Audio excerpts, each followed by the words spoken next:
blues fans, welcome to another episode of This Week in the Blues, our look at blues history 1 week at a time. I'm your host, Jimbo Big Train Matson with Big Train and the Locomotives.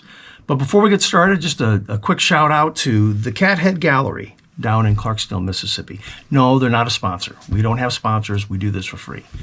But every time we're down in the Mississippi Delta playing a blues festival down there, we always stop by Cathead Gallery. They're this fantastic bookstore that has prints and posters and books and music, T-shirts, hats, all kinds of things that that can help you with your journey in discovering blues history down there in the Delta. And Roger Stoley, the owner, is a walking encyclopedia, and he's always good for a chat. He's a really good guy. So anyway, if you're down in the Delta, you got to stop by Cathead. We always do. All right, enough. Let's take a look at what happened this week in blues history.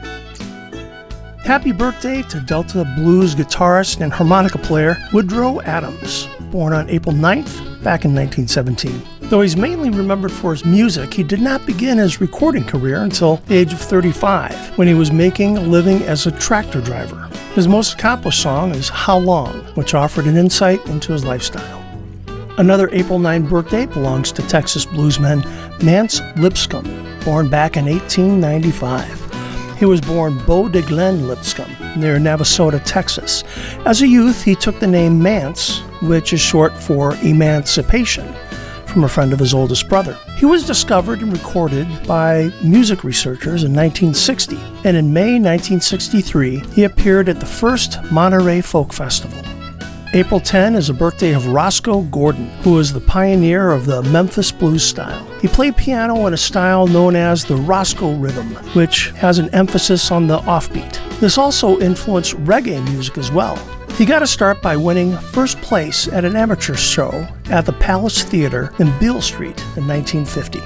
April 10 is also the birthday of John Brim, the Chicago blues guitarist who wrote and recorded the song Ice Cream Man that you might know of when Van Halen covered it on their debut album. He used the royalties from Van Halen's recording to open a nightclub in Chicago. Blues singer Shamika Copeland was born on April 10th in 1979. She's the daughter of Texas blues guitarist and singer Johnny Copeland. She began singing at an early age, and her first public performance was at the Cotton Club when she was about 10. The original table rocker himself, Hound Dog Taylor, was born on April 12, 1915. We think. It varies.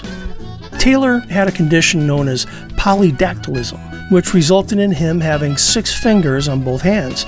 As usual with the condition, the extra digits were rudimentary nubbins and could not be moved. One night, while drunk, he cut off the extra digit on his right hand using a straight razor.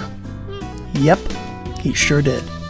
Chicago blues harp player Shaky Jake Harris was born on April 12th, back in 1921. He's the uncle of blues guitarist Magic Sam and played in several Chicago blues ensembles in the late 1940s. He also worked as a mechanic and a professional gambler, and his nickname came from the dice player's expression, shake 'em.